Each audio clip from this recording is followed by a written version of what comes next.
Yeah, what I recommend is that you clean it up, thumbs down or you unfollow as many people as possible, and then you give it a washout period. And Mm, you're right, like sometimes that works and sometimes it doesn't. But with my clients, that's exactly what I have them do when they join my program. They go through, they clean it up, they add people who motivate them. Again, right? What's your goal? Find people who are ahead of the journey on what you actually want to create in your life and follow them. Clean up the feed, and when and if you choose to go back, because some people choose not to because they understand how it's such a slippery slope, but if you choose to go back, it's ready for you. And if you understand how these algorithms work, also, you can control them more. So, hmm. where you look, there's eye tracking software. So, if something comes up, look away and don't engage with it. If you God, look for a minute or 30 seconds, the eye tracking is going to serve you more of the body part that you lingered on. And there's a funny story because my son Seamus, he's 18. I I love gave that each name. one of the kids, yeah, it's great, right? Uncle Seamus. We had an Uncle Seamus and we named him after him. It was my husband's uncle. But I I love it. gave each one of my kids a signed copy of my book. And I wrote them a note in it. And Seamus is funny. He said that he would sell it on the black market, but it has stupid inscription in it or whatever. But he's just being, but anyways, I said I had a trailer made, a really cool trailer for the book.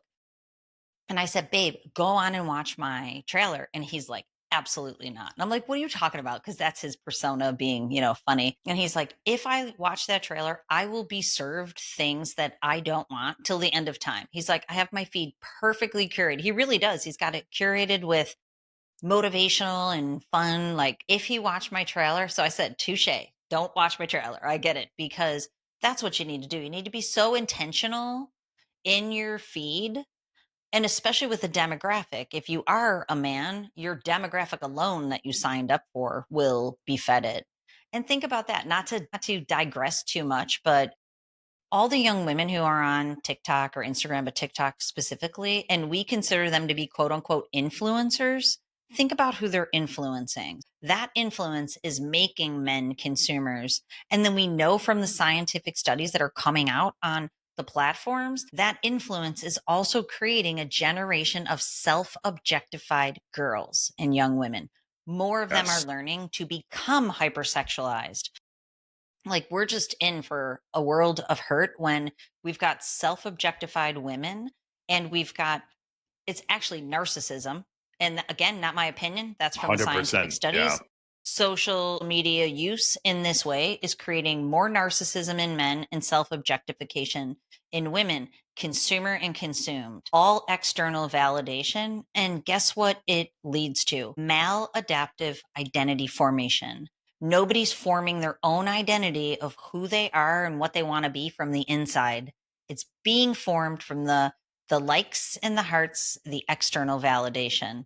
Like this is Ugh. deep stuff. This is comprehensive. This is complex. It's not just as shallow as watching a little video on social media. This is very controlled and manipulative. Well, and then I think too, like if you, and you mentioned this earlier, and I took it in a different direction, but I want to go back. When you talk about like OnlyFans as an example, or even if you follow an OnlyFans model on TikTok or Instagram or wherever, like, and you mentioned you kind of start to build almost like a relationship with people. Does that apply to Yes, like if thank you. if Thank I'm you following because a specific I person? wanted to go Okay. there. Yeah. So here's the idea is that when people consume porn proper, we'll just call it, they get most times, they understand they're watching actors who are performing, that's being enhanced. But when it comes to OnlyFans, what the studies are showing is that it is making for parasocial relationships. Parasocial relationships are one sided, they're transactional, there's no real intimacy.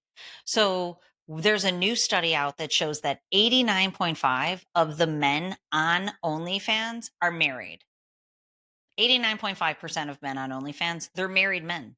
They go on OnlyFans, they feel like they have this real relationship. Like it's conceptualized in their mind that it's like a girlfriend or someone who's adoring them, but it's only one sided. It's for money on the side of the performer. These are performers. It's performative for money. That's what the parasocial relationship is. And then there's another study that shows that 34% of women are concerned about the relationship that their partner has with an OnlyFans performer. This is highly disruptive. That's And so actually in that study, the performer said that the relationships are problematic between performers and men on OnlyFans. Parasocial relationships, transactional, one-sided, and again, it's terrible for humanity and actual relationships. yeah, and it does. It's like it takes this level of, because even before, like if you think back to like you'd have to go to the video store, go into the porn section, get a VHS, like you at least had to work for it, I guess, is a little bit. But now the now the fact like you don't even have to like type in pornhub.com and search. You can literally just have this fake connection with an OnlyFans model who by the way, like I don't know how true this is, but I see more and more that like, oh, there's people making $100,000 a month with AI influencers on the on social, on OnlyFans, all of this stuff. And it's like, so now you're building this fake relationship with that isn't just transactional. It's like not real.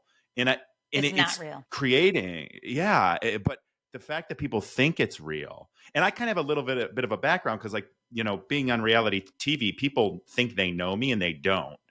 And so it's like I have that weird, like, wait, you don't actually know me. So, like, what do you think you Right. have get an opinion for, And kind of thing?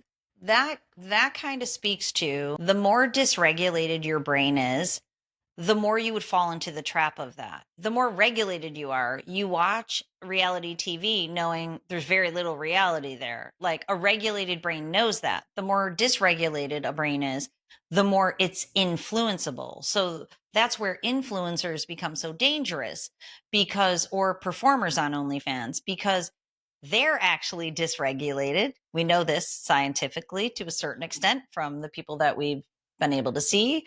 Their brains or studies that have measured it. But at the same time, it's then appealing to a generation of more dysregulated people. So the way out of that is to regulate your brain, have self regulation, which allows you to have more discernment, which then allows you to understand that's not a real relationship. So you would never want it because it's fake intimacy. And when you understand that's fake and it's taking you away from what you really want, the choice to not do it becomes very easy. That's what peak performing men, it doesn't affect women as much, but that's what peak performers are doing. They know. They're like, I don't want that fakeness. It's artificial, high levels of dopamine. It's just a hit. And if I get that hit, I can't have, what the delayed gratification in my real life would give me, which is a relationship that's rounded out and full. That instant gratification just gives you a hit of dopamine. Thank you for listening to this clip from the full episode of Eyes Wide Open. Please like and subscribe for daily clips and new episodes that drop every Tuesday. I appreciate you.